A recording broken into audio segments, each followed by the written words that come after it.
Hindi swerte ang dala ng Santo Niño, kundi kaligtasan, na nangangailangan ng ating kapakumbabaan at malalim na pagtitiwala sa Diyos.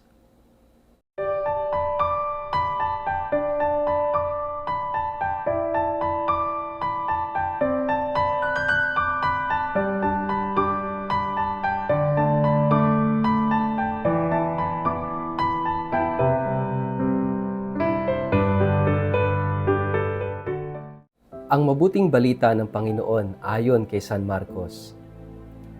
May mga taong nagdala ng mga bata kay Jesus upang hilinging ipatong niya sa mga ito ang kanyang kamay. Ngunit sinaway sila ng mga alagad. Nagalit si Jesus nang makita ito at sinabi sa kanila, "Hayaan ninyong lumapit sa akin ang mga bata at huwag ninyo silang pagbawalan. Sapagkat sa mga katulad nila, mapapabilang sa kaharian ng Diyos." Tandaan ninyo, ang sino mang hindi tumanggap sa kaharian ng Diyos tulad sa pagtanggap ng isang bata, ay hinding-hindi makakapasok sa kaharian ng Diyos. Kinalong ni Jesus ang mga bata, ipinatong ang kanyang mga kamay sa kanila at binasbasan sila. Ang mabuting balita ng Panginoon.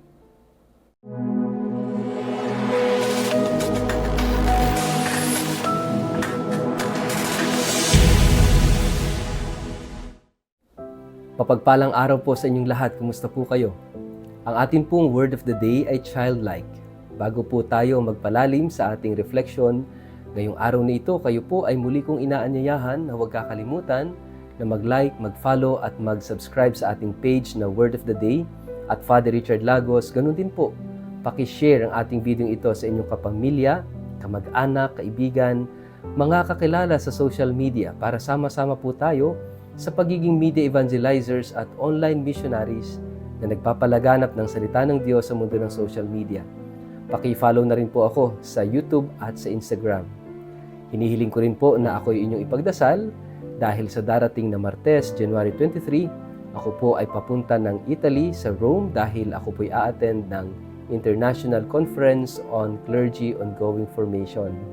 Baka may mga followers po tayo dyan sa Italy, sa Milan, sa Rome, sa Paris, France, dahil mabibisita ko rin po ang mga lugar na ito habang ako ay nasa Europe. Sana ay magkaroon tayo ng chance na magkita-kita. Happy Feast Day po ng Santo Niño. Ngayong araw na ito ay ating pinagdiriwang ang Santo Niño. At ito ay isang mahalagang paalala sa atin. Tingnan niyo po yung imahe ninyo ng Santo Niño sa inyong mga tahanan. Baka naman maling Santo Niño o peke na Santo Niño, baka naman maling debosyon at maling paniniwala na hindi itinuturo ng ating pananampalatayang Katoliko-Kristiyano ang inyong imahe ng Santo Niño. Dahil marami kumakalat ngayon na imahe ng Santo Niño de la Suerte. Ito yung imahe ng Santo Niño na mayroong daladalang isang lalagyan ng mga pera, ng mga barya na ito raw ay pampaswerte. Mga kapatid, ito yung maling debosyon. Dahil hindi swerte ang dala ng Santo Niño. Ang dala ng Santo Niño, ang batang si Jesus, ang dala-dala niya ay kaligtasan. Hindi material na bagay, hindi financial blessings, no? Kundi kaligtasan. Dahil ang Santo Niño de la Suerte, makikita natin, hindi naman nakafocus sa Santo Niño, kundi dun sa swerte, dun sa pera, dun sa material na bagay, sa makamundong kayamanan. And that is not the message of the Santo Niño. Mga kapatid, maling debosyon yan. Alisin po ninyo sa inyong mga tahanan dahil peking debosyon sa Santo Niño yan. Ito'y pinauso at pinakalat ng mga ibang paniniwala. Hindi Katoliko, hindi Kristiyanong paniniwala. Kaya nga, let us try to see sa pagdiriwang natin ng piyesta ng Santo Niño, tingnan natin ano ba talaga ang daladalang mensahe ng Santo Niño. Of course, the Santo Niño is the child Jesus. Ang Panginoong Jesus ay naging bata.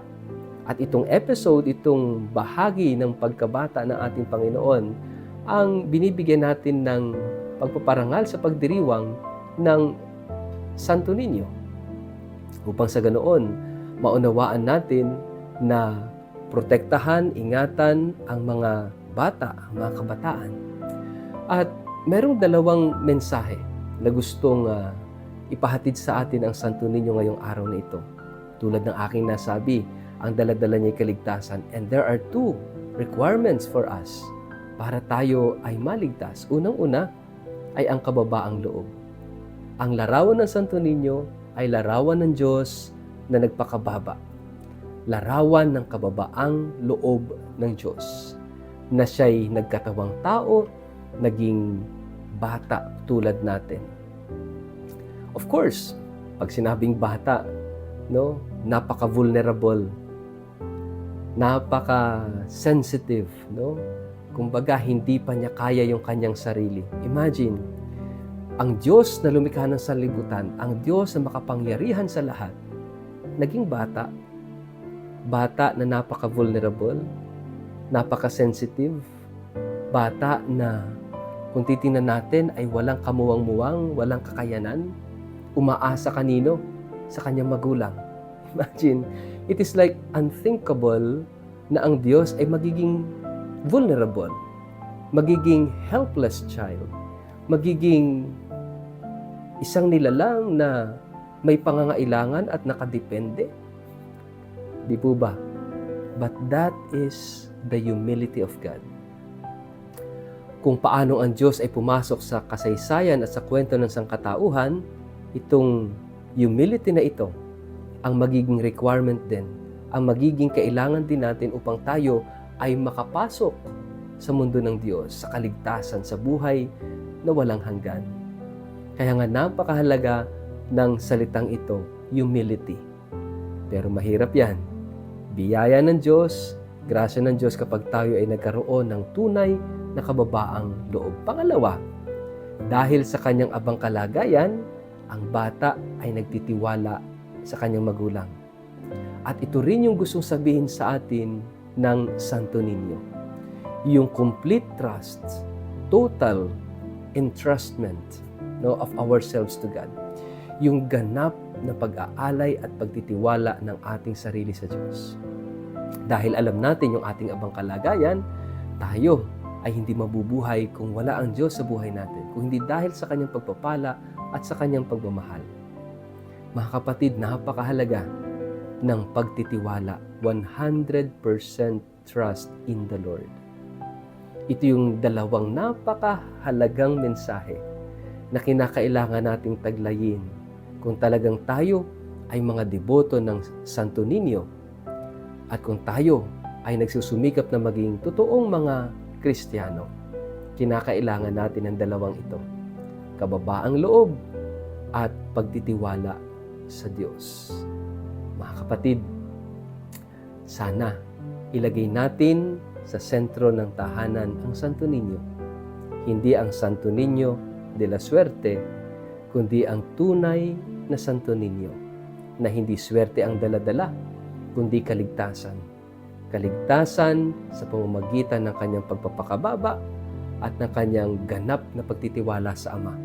At yun din ang nais niyang magkaroon tayo upang ang bawat isa sa atin ay makapasok sa buhay na walang hanggan.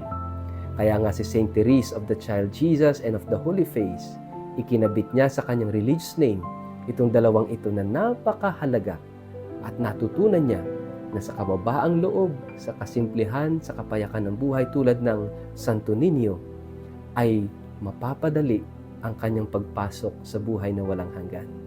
Humility is the key and trust is the other key to eternal life. Sa ngalan ng Ama, at ng Anak at ng Espiritu Santo. Amen. Ama naming Diyos, bigyan mo kami ng dalawang susing ito upang kami makapasok sa buhay mo, sa buhay na walang hanggan, kapiling ang mga banal sa kalangitan. Amen. Pagpalain po kayo at ingatan ng makapangyarihang Diyos, Ama at Anak at Espiritu Santo. Amen.